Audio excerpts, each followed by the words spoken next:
All right, well, welcome to the Tape It. All right, well, welcome to the Tape It Till You Make It podcast. Oh, that's in. That's it. That's our intro. Yeah, whatever. All right, sweet. We are rolling. Well, welcome everyone back to the Tape It Till You Make It podcast. I'm your host, Nathan, an editor here at Noravera.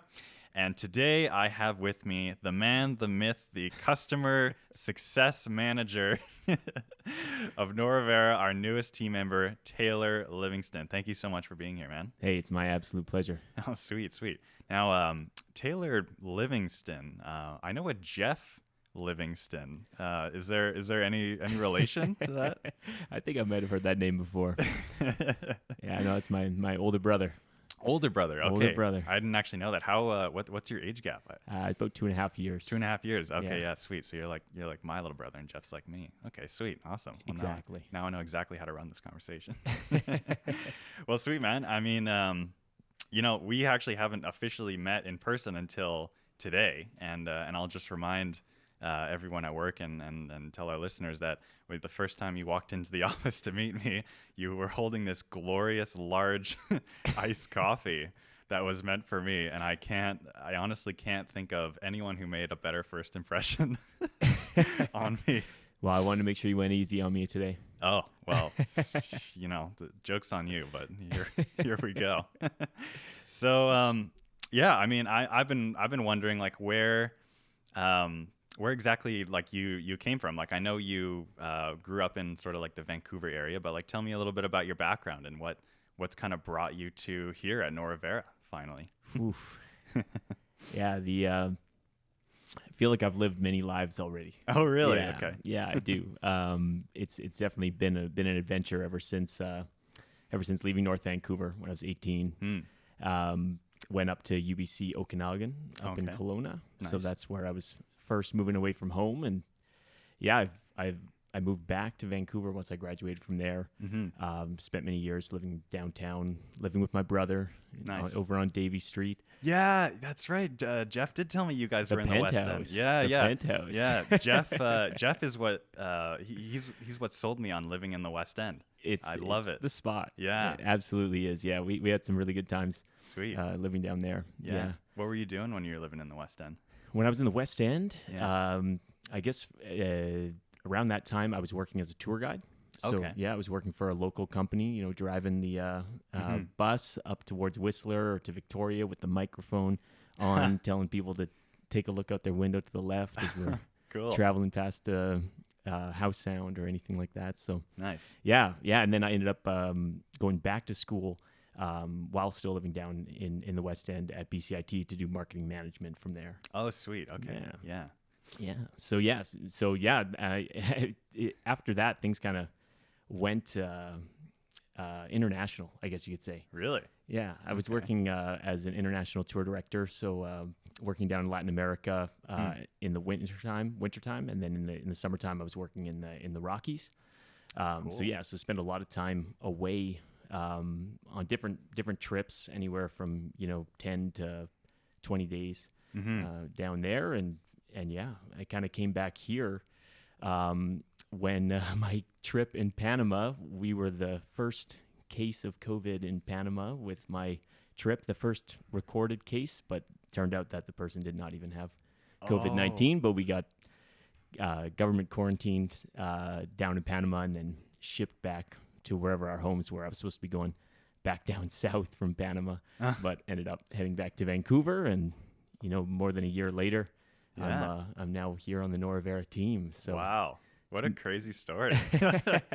yeah, it's been a definite change with everything that's happened, but honestly, been taking it all in stride, and it's really been amazing kind of finding my place here in a more local Vancouver-based situation. Yeah, that's really cool, man. Sweet. Yeah. Wow. That's so recent. Yeah, definitely. Cool. Yeah. Because you've been in a few videos.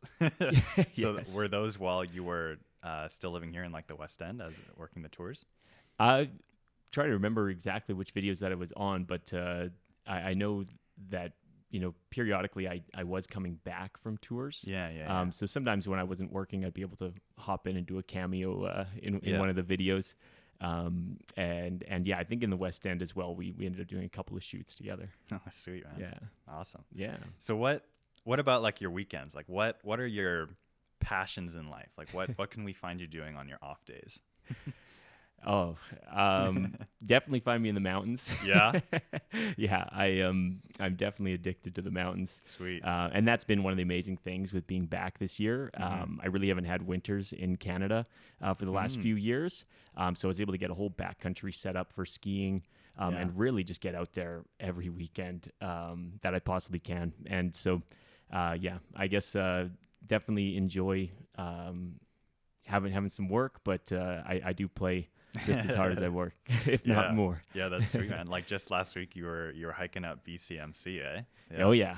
That's a hard trail. I tried that one in like I ever since moving here, I've also been trying to do like one new outdoor thing a week, and it was like mid-March, I think. I was like, yeah, I'm gonna hike up BCMC because I always like hiking too. I haven't spent too much time in the mountains. My family would take some trips to Canmore and that kind of area around here. But yeah, before moving here, I'd never been around here before. But the one time I decided to try BCMC by myself, there was like a warning at the head of the trail, and maybe you can tell me if it's still there, that it gets pretty icy as you go up, and they recommend that you have like micro spikes on your boots. Is it still cold, icy on those trails? Last weekend there was still decent amount of kind of ice that was up there. Having the micro spikes on definitely is still a good idea at this time. I gotta pick some up. Anyway, by the time I got to marker 25 out of 50, which I consider a triumph because it was getting pretty hard. Absolutely.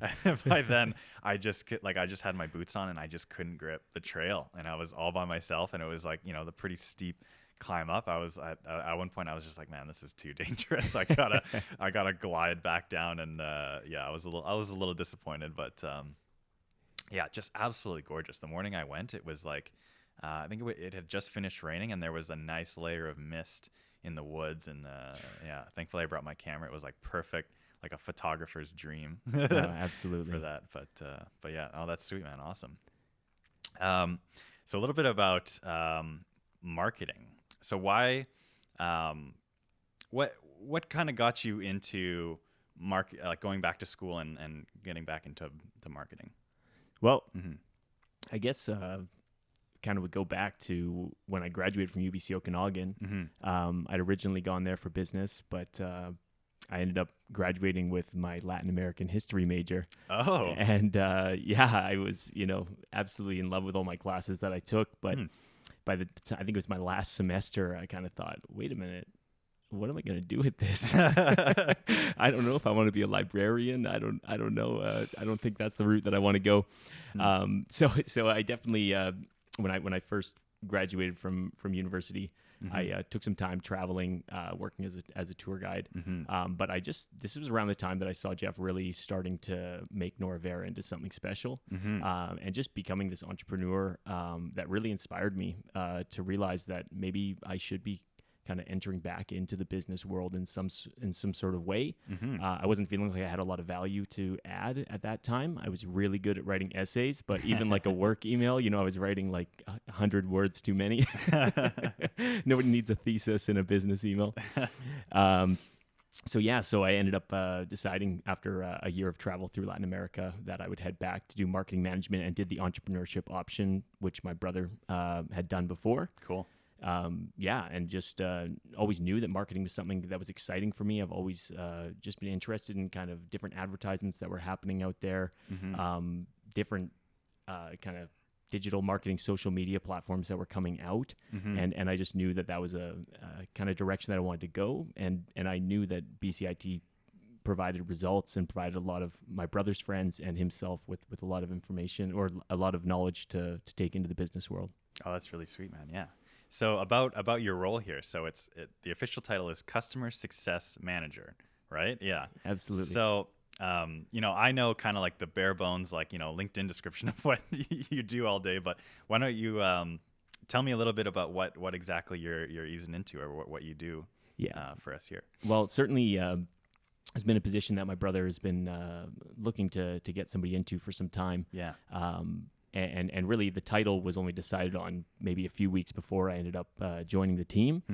Customer success managers is definitely a new trendy kind of buzzword with a lot of tech companies these days. Interesting.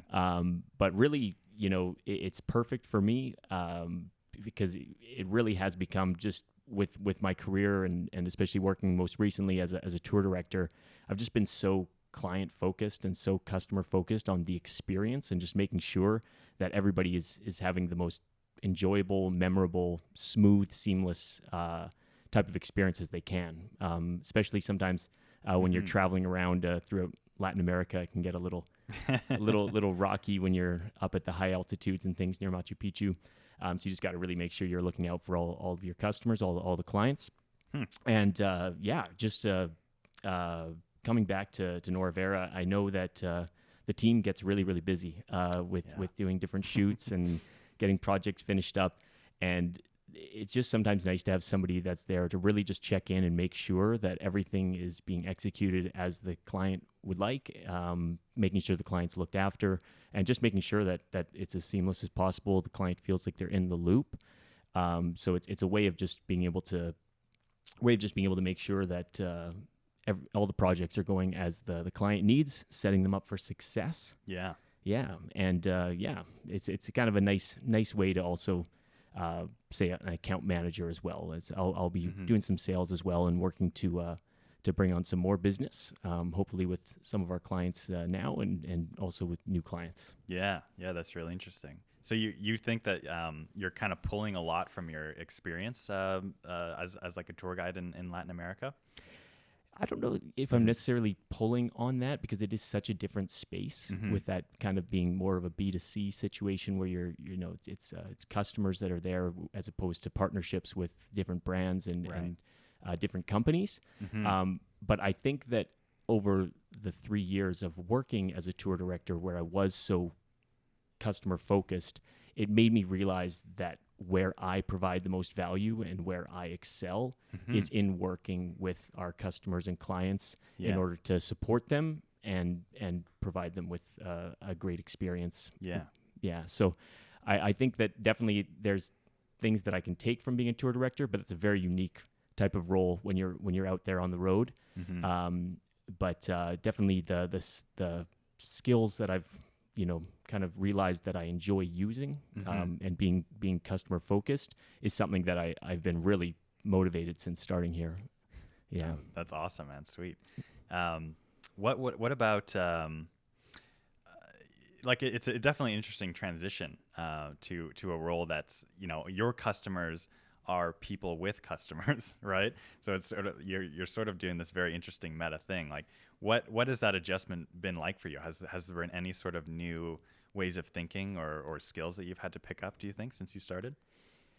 Well, I think, something that I didn't mention earlier when we were kind of talking about how I've lived many lives is when I first finished up at BCIT, I ended up going and working in a business development position for a tech startup based out of Vancouver. So there I was working with a lot of different CRM systems and sales plugins, extensions. And then I went on to become a headhunter for about a year and a half after that, where I was doing 360 recruitment. So everything from reaching out to companies in order to figure out what needs they have for their hiring process, to finding recruits and getting them candidates and putting them into positions. So I think I take a lot more from those days when I was working more in a sales type of position. So yeah, I'd say the biggest transition has just been going from having my sunglasses on and another airplane, another airport, to be working from home, starting on a new team. Doing a lot more of the virtual relationship building than face to face. So that's been the biggest adjustment. Yeah, for sure. That even just transitioning from working with people like in the creative areas, it's definitely harder to get that same energy. I can imagine for you, since you're darting around the world trying to get that. Wow, that's really cool, man. So we commercial video is definitely like a really interesting space to be in, because as I understand it, and maybe you can correct me, there's like two ways that a company like ours can get a project. We either sort of reach out to a company and say like, we want to work with you, and maybe we pitch them a concept, or a company says they have something they want done, and then a bunch of companies like bid on it. Could you explain a little bit about that? Like how exactly does a company like ours in those two ways like get a project? Yeah. Well, I think, starting with either of those, just them as a whole, certainly if you're going to be reaching out to companies, or as we're reaching out to companies in order to get work, or if we're putting in a bid on a type of project, it really comes down to just making sure that we do some research to make sure that what we're providing them is something that they're in need of. And more from the bidding side, just really taking in what this company needs, what their company is capable of already, and making sure that we're not providing them with services that they already have somebody maybe in-house that could be doing something like that. And then from the reaching outside, especially as a creative team at Noravera, I think we're expected to do something a little bit creative as well as we reach out to these teams, make sure we're not just doing a blanket email, or we're not really a company that's going to be calling hundreds of companies and just hoping that somebody answers the phone. So definitely have some intention with why we're reaching out, trying to let them know, add value. That's one of the biggest things for sure. We want to make sure that we're it's always a two-way street, like that we're as much as we are looking to get more work at times, we definitely want to make sure that the work that we do is needed by our customer or the client, and that they're going to benefit from it as well. So really trying to make sure that if we are reaching out to companies, that we have something that we believe is going to truly help them with their business needs. Yeah. What do you think is our like greatest strengths in terms of like the projects we do, when like kind of not necessarily compared to other people in Vancouver, but like we've been told that we stand out for a few different ways. What in your experience, maybe as an outsider and now coming in, have you noticed? Yeah, definitely being on some of the calls the last few weeks, and just listening in as we talk to clients about what our capabilities are. I think one of our biggest strengths is that we really are capable of anything that has to do with video, and we're not afraid to take on new challenges. Of course, we are happy to work with clients that already have an idea in mind. If they've got the concept already figured out, if they have a script that they are wanting to stick with, it seems the team is very flexible with working on that. But we just are capable of so much more than that, and seeing the creative energy sometimes in our brainstorms as we're coming up with concepts, and just seeing that we can do everything, all the way from just taking a very vague concept and turning it into this really professionally filmed, professionally produced advertisement or content. So that's just the ability to do it all has been really impressive for me, and just seeing how creative this team really can get. Yeah, definitely. The longer I've been here, the more I've seen that, like, we are so like adaptable to whatever concept and clients come our way. And once we have something, like, we are not afraid to run with it to the end and just take it up as many notches as we possibly can. But at the same time, like, we all have sort of our little style stamps on things, right? That we're sort of able to work within our strengths, even though, obviously we have kind of a checklist of things we need to do with every project, but we're still able to really like make it our own. And sometimes those things end up being like, another trophy piece for us for, things that we show on our website. And it's really exciting to see us sort of, climb the ladder a little bit. Even since I've joined, I think we've like leveled up our level of quality and storytelling and professionalism by a couple notches. So it's really exciting. Yeah. once we're kind of in the door though, and we're like, and we've maybe done one project for a client, or we're about to, like, what in your mind are like the secrets to maintaining that really good client relationship and making sure that we are hitting all the bells and whistles for them? Yeah. I think honestly that's going to be one of the great things now about having a customer success manager on the team. I think I don't want to say that I'm the secret sauce. I think you're the secret sauce, man. Well, time will tell. Time will tell. But no, I think just having somebody that really is so client focused, and I really my plan, my idea is to just be fully loyal to our customers, and just make sure that they know that they can talk to me about anything, because sometimes I know it can be a little awkward if things don't go not that I'm saying things that have been going awkward here, but just clients being able to have somebody that they can just tell everything to. I really want to make sure that when we're finished projects that I really am following up and making sure that everything that was expected, everything that was outlined has been delivered. Everything is as planned. And just making sure that we keep them up to date with new things that we're doing as well. If we had a fun relationship and we had some good creative strategy sessions together, knowing that they're open to new concepts in the future, it's really going to be just about making sure that once again we're looking out for our customers and that we are providing them with value. I never want to waste time with any sort of follow-ups. I want to make sure that everybody feels that their time's being, respected. Yeah. That's really interesting. This is actually a really interesting perspective for me because, like we, and maybe I'm just speaking about the editors. Like we're in the projects all day long, and we're focused on making them as good as they can possibly be within our bounds. But we don't really interact with clients much. Well, just this morning I did have a nice call with one to go over some feedback, but that's Nice. when I get reminded that, like, okay, yeah, like behind each of these projects are, very real people with real businesses, and they want to, they're using this video to accomplish something, to, either it's a Kickstarter product or it's a video for their charity to get people to donate.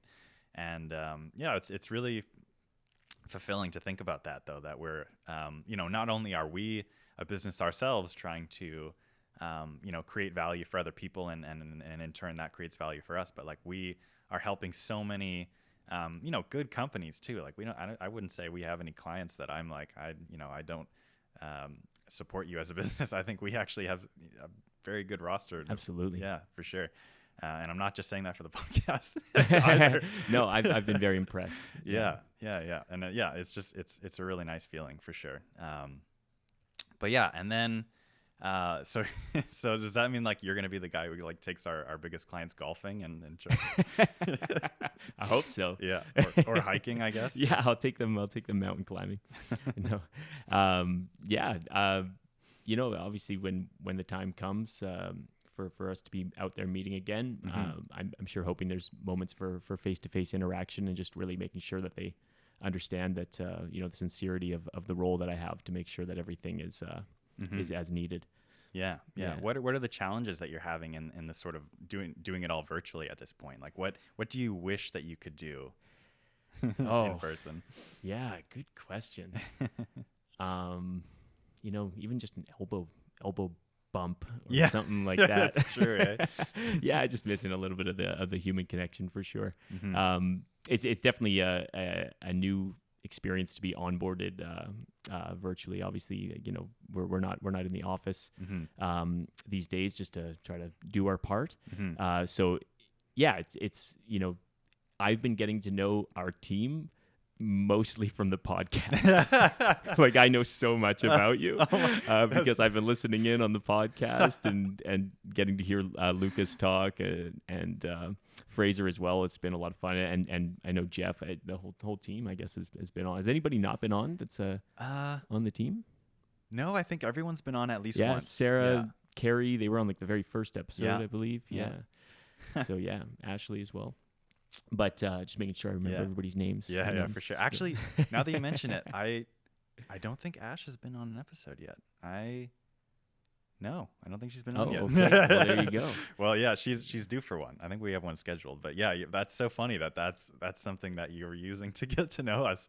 But I guess it's true. This is really raw, authentic content. So it makes sense. Absolutely, yeah. No, it's yeah. So yeah, the team huddles that we have twice a day are a lot of fun. But getting the work culture going and getting the team going in person always is a little bit different. Mm-hmm. And I think a lot of my enthusiasm does come out in a more physical kind of space. Mm-hmm. So it'll be I when I was doing recruitment, I was recruiting all over North America, and tech sales was all throughout the United States. So I was not flying around for those sales calls or sales meetings.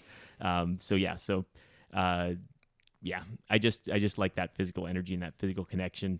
I actually was listening to an interesting podcast the other day, and they were talking about Zoom fatigue. I'm sure that lots of us have heard about Zoom fatigue, but they were talking about how being face to face with somebody for so many hours is very, very unnatural to us, because according to scientists, that either means that you're about to fight or you're about to mate. So they're saying that it's a pretty intense situation to just be so close to somebody over Zoom. So yeah, sometimes it's nice just to go for a walk where you're kind of standing side by side and being able to observe things that are around you while you talk. Yeah. I think there are so many factors that play into that too, though. Like just the whole working from home thing.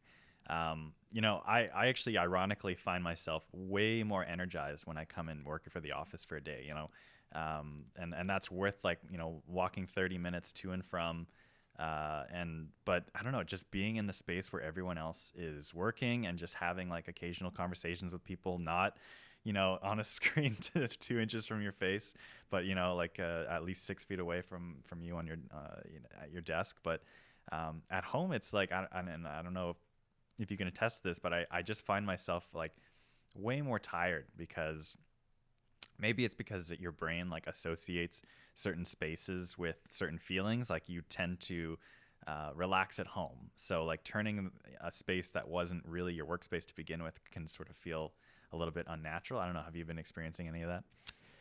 I don't know if I've been feeling more tired. Mm-hmm. I definitely am on the team of having a place to go that's outside of your home to get your business done, to get your work done. Definitely. I think there's gonna be a very split workforce. I know a lot of people are thriving in the at-home space. Yeah. But I love having like a reason to really get out of bed, get a shower going, and get out the door. Definitely.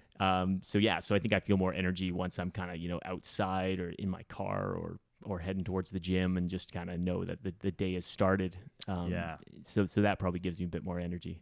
Yeah, for sure. You definitely need to get your blood flowing at least like a few times a day, because if you just roll out of bed, and I know this because I tried to do it when I first started working here, back when I was still living in my parents' place in Montreal.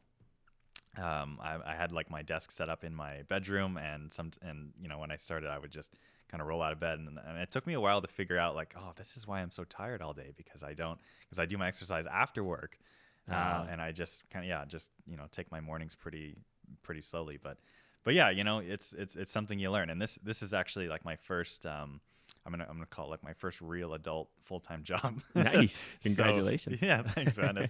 I definitely lucked out, that's for sure. Yeah, absolutely. But yeah, I don't know. Definitely interesting time to enter the workforce. That's for sure. Yeah, no, absolutely. Oh, sweet, man. Yeah. What about what do you think clients are looking for in a video production company? Like, what are some qualities that maybe like a small business who doesn't know much about video but knows sort of the power of it, what are some things that they might appreciate in a company like ours, in your opinion? Yeah, I think exactly what we were talking about before, with kind of being what our biggest asset is. A lot of clients will come in either with an idea, or people won't really have an idea, and just I think having a team like ours that has all the capabilities, and we can either put people onto the project, or we can take people out of the project if the client doesn't feel like that is needed. But if they come up with a concept or something, or they have an idea, I think they really appreciate, honest feedback. I've definitely been on some calls where I've heard the clients asking for total honesty on if an idea is a good idea or not. Interesting. So I think just that collaboration and making sure that the client still feels like they're in control and they have the project, but being able to trust that we are working with them to try to find the best solution for them. Yeah, that makes total sense. I never thought of it that way. And then on the other side of the spectrum, something I wanted to pick your brain on, and I know this is sort of a strategy that we're still working on, but it's such a meta thing that I had to ask about it. But because we work with a lot of agencies, marketing agencies, and we're trying to market ourselves to these marketing agencies who probably know all the tricks in the book, right? So what are some, at least like experimental things that maybe you're thinking of, or some things that we're maybe allowed to share? Because I find that really, really interesting. Well, honestly, I think that's what's so exciting about coming on, because we really do appreciate partnerships that we have with our marketing agencies, and definitely open to work with agencies in the future. That's the fun thing is that everybody knows that they need to sell things and they need to have marketing that in order to sell their products or their services. But marketing agencies, that is their service, that is their product, is getting your attention. Totally. So I think it leaves it to just a lot of creativity. I think that for people that are looking to reach out to marketing agencies, you got to think outside the box a little bit, because if you're trying, especially for a creative team, if you're speaking specifically of Noravera, it's if we're just reaching out with really dry phone calls, messages to call us back, we're reaching out just to check in. Oh god, these kinds of things, it's just never gonna get anybody to respond to you. So I'm sure that there's going to be some creative approaches, some that come across as a little obnoxious and maybe get my email deleted. I think with marketing agencies, there's a lot more room for play, because they're always looking for new ideas on how to get attention of people. So I don't know how many different ideas that I've got ready to specifically for reaching out. It is quite unique. I definitely do believe in really knowing and understanding your client and what their needs are and their capabilities are before you reach out. But I think with the marketing world, it is just fun because everybody is really creative and trying to think as outside the box as possible. So I know that when I was working with marketing agencies as a recruiter, a lot of the time, one of the biggest things that they were looking for in their candidates that they were trying to hire for positions was just people that were outside the box and not afraid to get a little quirky and try something a little different. Oh, interesting. Huh. Yeah, so definitely planning on getting a little quirky out there as we get me introduced to some of the agencies that we work with. Yeah, that's interesting. That makes the whole field sound so like revisionist all the time. Like you're just constantly looking at the established practices and saying like, how can I do something different than that? And then what happens? Like so many people catch on to that and it becomes a trend, and then something new has to happen. Like is that what marketing is? It's never ending for sure. Yeah, it's amazing. I mean, just look at how we went from everybody posting photos on Facebook back in the day to all of a sudden just videos just started to take over, and now we're getting into the 360 pictures and videos that are being uploaded and beyond. So it's always going to be changing. I still think there's value in doing the tried and true things. Like don't be afraid. You don't have to always do a video message when you're just trying to get some information from somebody, but maybe when you're first trying to reach out, try something a little different than just the normal email greeting. Don't ever check in. Oh, just checking in and seeing if you need any work. Oh man, yeah. No, I can already hear the cringe. But yeah, no, that's the great thing about marketing is everybody's always going to be trying to find something new to get attention, because especially in today's day and age, like we just have such short attention spans, and it's we get tired of things so quickly. Yeah. That is another interesting point. Like we, marketing companies, they try so hard to get your attention, but we live in a world where it's so easy to block ads and like skip ads and stuff like that. So what, I don't know, do you have any like tricks in your mind to stand out in an environment like that?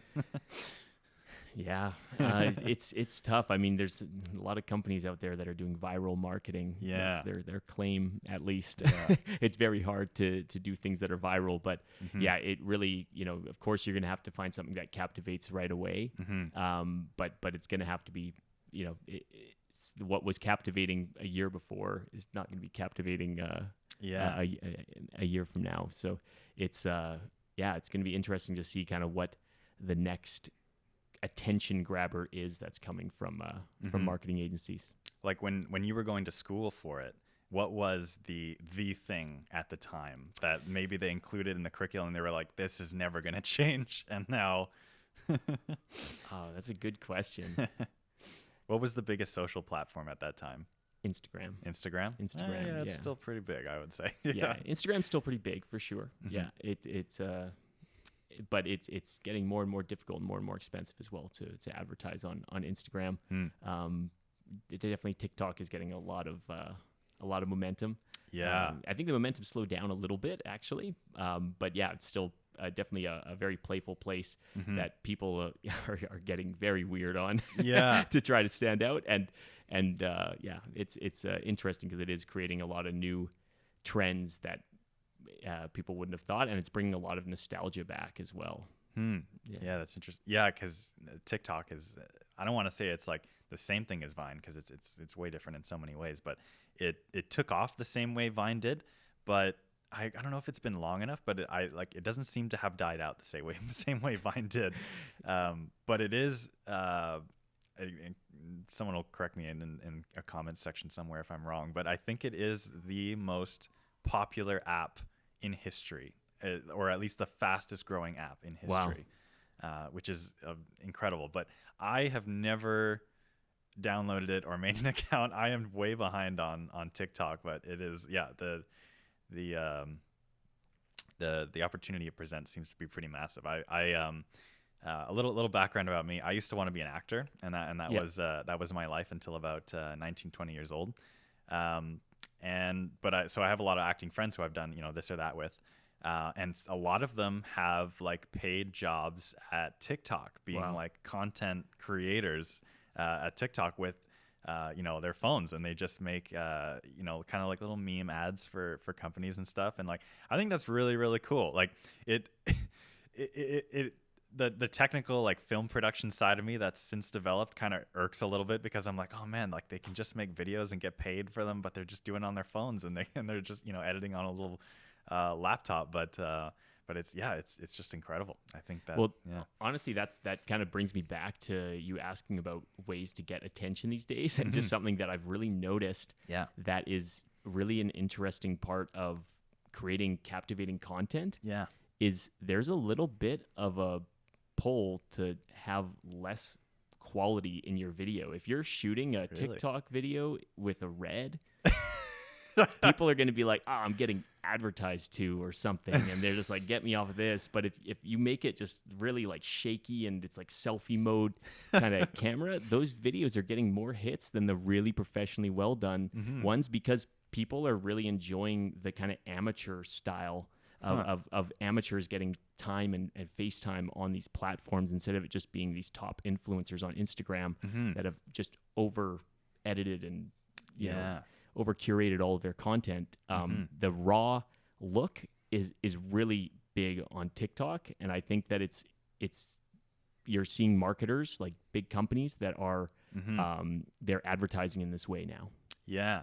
Yeah, I think that that's interesting, and that is definitely something I've noticed, but I've never thought of it before. But yeah, that is also a little bit frustrating because I know. we as a company really try to put a lot of good effort into, like, sounding and looking the best we can. And now I'm thinking we should just sell the red and get a few more iPhones or something, if that's the way to go. But wow, yeah, that's we really can interesting. Yeah. make it bad in post. Yeah, exactly. Just make it bad in post. Yeah, no, I definitely think that there's room for both, but that has been something that I've noticed, that with a lot of those ads that you would receive through your Instagram stories or on TikTok, that they're shot in a more amateur style. Yeah, for sure. Man, the internet's a fun place, isn't it? Oh, I guess we're dating this podcast pretty hard, but like, I wonder if TikTok is gonna be kind of around forever, because as soon as TikTok kind of, I think, reached the height of its popularity, that's when Instagram was like, okay, we got to capitalize on this, and they started making reels, right?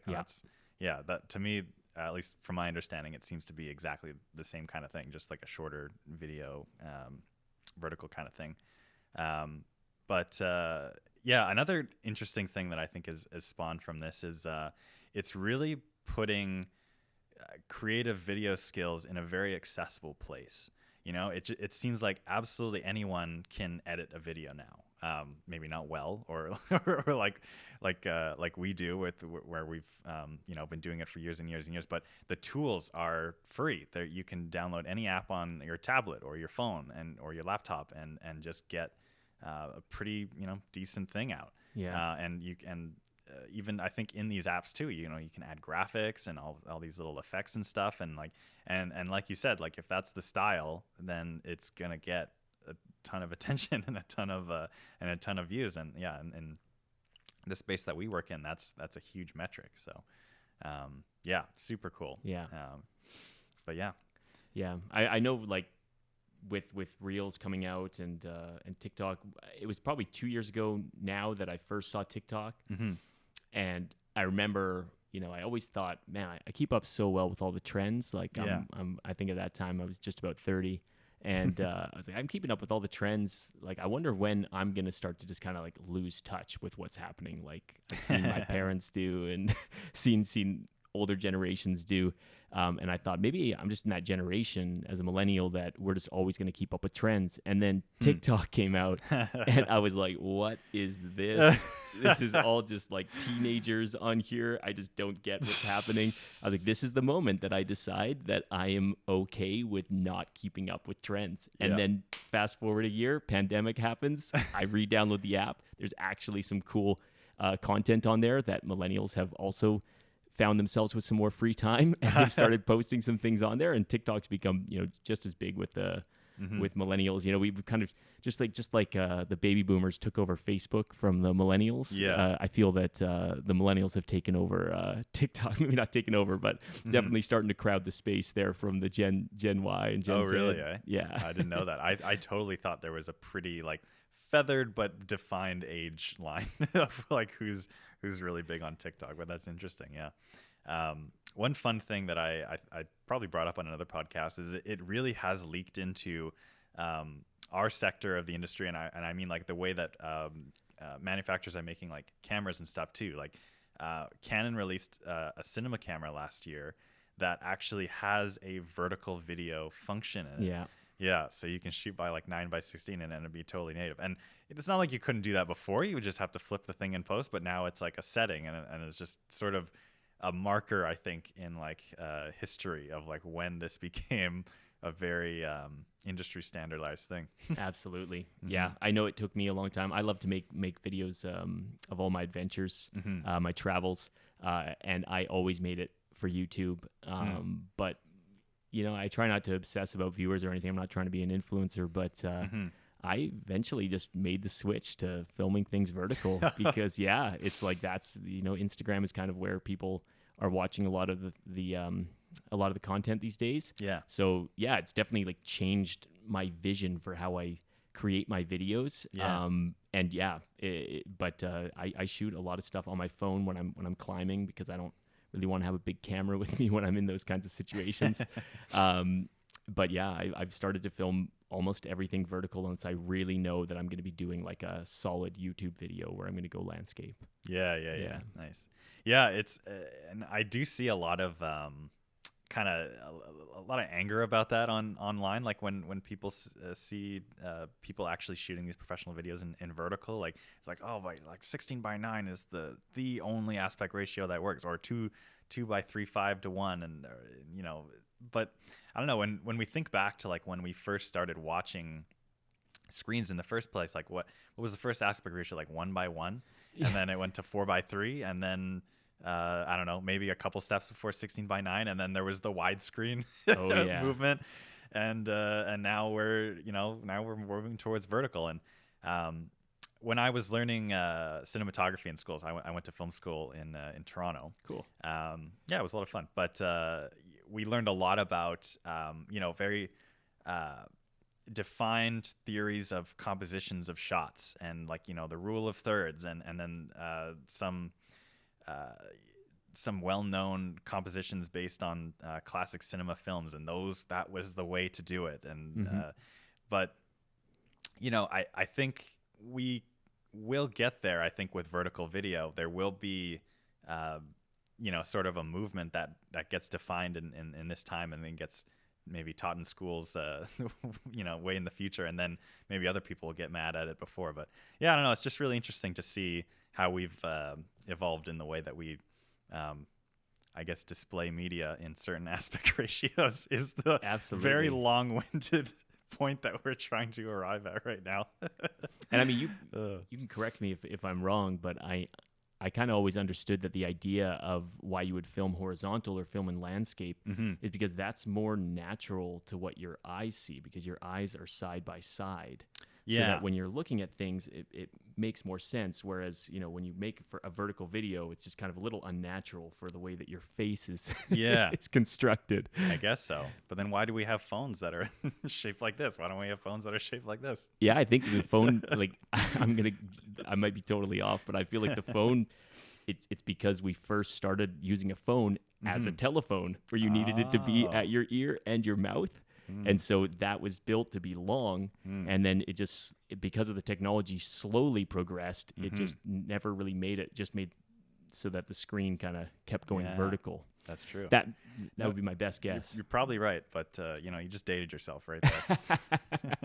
When my first cell phone was one of those slidey phones that you did turn to the side. Ooh, was a Sidewinder or the... Oh, I don't know. Samsung slidey something or other. Oh, yeah. Had like a 0.5 megapixel for a camera. Oh, yeah. Yeah. Imagine making a TikTok on that. People would love it. That's what I'm telling you. You're right. The more amateur it looked, I could go. I got to dig it up in a drawer somewhere. I probably recycled it like a good person. Oh, hey, dang it. Oh man. Well, that's really sweet, man. What advice would you have for someone who wants to get into marketing at this stage? Maybe they're going for school at it, and they just see maybe like a huge barrier to entry. Like what I don't know. Any advice into breaking into the world of marketing? Yeah. I mean, there's a lot of great mentors that are out there that are available to people. One of my roommates, he's really just a digital marketing pro when it comes to Facebook ads, Instagram ads, Google AdWords. And he's started taking on, what do you call the people that come work for you, but you're not paying them? Internships? No. Internships. Yeah. Interns. It looked like I was going bad places there. Like, yeah. So no, internships. But yeah, there's people that are out there that are, keen to learn, and in their free time, they've been coming on and working with my roommate to figure out digital marketing skills. You don't necessarily need to have somebody that you're working with. There's so much information that's out there nowadays in order to get yourself going. And there's so much information on the internet. I don't want to be so much of one of those people that you don't need to go to school. But yeah, I mean, if you're looking to get into the marketing world, it's all happening digitally nowadays. Not all of it, but majority of things are happening digitally. So I don't want to promote screen time, more and more screen time. I really am a true believer of getting outside, going airplane mode, disconnecting. Yeah. But yeah, looking for people that are working on things, whether you're following them on LinkedIn or whether you're following them, just through their finding them on Google or finding them on Instagram or anything like that. Mm-hmm. Just reaching out, showing that you're eager, and seeing if there's any way you could kind of collaborate with somebody or just pick their brain on different things that they should focus on if they're looking to get into kind of a marketing role. Mm-hmm. Yeah. But yeah, I certainly, I get to see my roommate working with his interns, and they keep wanting to do more and more and work with him more and more. He's actually created positions out of it now. So now he's hired them on, and he's just really impressed by what they're capable of with having the interest in it and being hungry for it. Sweet. Yeah, that's awesome. Yeah, I think people really underestimate like the hungry students who will just do anything for work experience. Absolutely. Yeah, super cool. I had one last interesting question for you that I thought of. All right. I thought of last night, and I really chuckled to myself. But because you're a pretty new addition to our team, and it's really exciting to have you on. And I think you're an absolutely fabulous addition. Hey. And I was thinking of this interesting metaphor because both you and Lucas's position. Oh, he's not even here. Didn't technically like exist in the company before. And I was like, in my head, I was thinking like, Noravera is kind of like it's like a red camera. You start with the brain and whatever it is, the Helios, the helium, the dragon, the scarlet. You know all the ones, right? and then there's the sensor, and then you got to add a lens, and then all of a sudden you can start taking some footage, and then you add a handle to the side of that, and then a cage and a tripod, and then you kind of build around it, and eventually you got yourself a whole team to the scale that you want. My question for you is, what piece of the camera are you? I'm glad it was definitely an interesting one. Which piece of the camera am I? Ooh. I would. Sorry. I mean, I'm gonna say I'm the lens. Oh yeah. Yeah. Any explanation as to why? Because it's going to be my job to be hyper, but this is the lens, like looking at our customers. Yeah. Oh, that's not in a creepy way, but in a way that, really being hyper focused and making sure. Focused. Yeah. Good choice of words. Thank you. Yeah. Making sure that I'm focused on the customer's needs and making sure that we set up expectations correctly and that we're delivering a project that's focused on what they need. Very nice. Yeah. I'm going to keep saying focused because you complimented my word. Yeah. Well, honestly, I was hoping to stump you a little bit with that one, but you got it. You nailed it. Was that the right answer? I think so. I didn't have a right answer in my head. Follow up: are you a 24, a 50, an 85, or a 100 millimeter?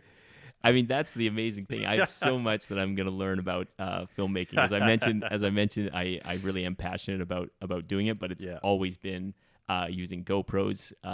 So my Hero 5, my GoPro Max. Nice. And my camera phone, I was using a Lumix for a little while, but that was I think that went from like 20 millimeters to 50 millimeters just with like standard lens. Oh yeah, kind of wiggle. That's all the range you need. Yeah. So I'm looking forward to getting to use some of the gear here. I was told when I was signing my contract that the drone is for me to use as well. I've lost 2 of mine in Peruvian rivers. Oh no. So I will be looking forward to getting some drone shots back in the mountains on my weekends.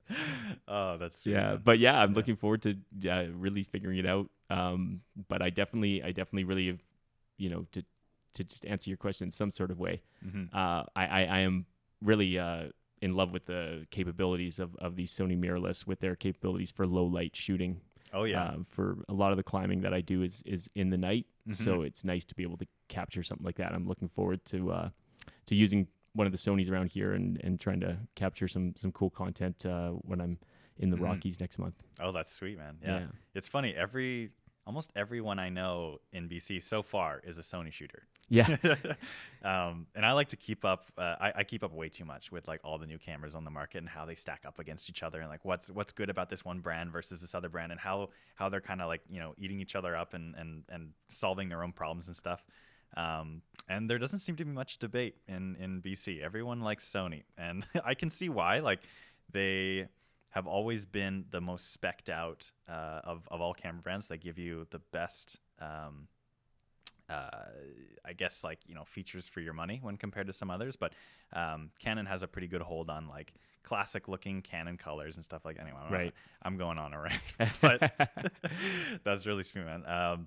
Yeah, well, it was really, really, really awesome to have you on the podcast today, and finally meet you in person. Absolutely. And for you to caffeinate me, that was really cool too. It's fun. I'm glad everybody gets to, you know, I'm sure we went so off topic at times dude, because we what- really are getting to know each other. Yeah, but that's so what's so fun about this. we're just stuff. Yeah, vibing. We're just exactly. vibing. That's literally what this podcast is. But yeah, thank you so much for coming on, man. I hope you had a fun time, and Had a blast. You're welcome on anytime, of course. All right, cool. I'll be on the next one then. Okay, sounds good. See you then. No, I'm just kidding. Really appreciate it. Thanks a lot, Nathan. Yeah, no problem, dude.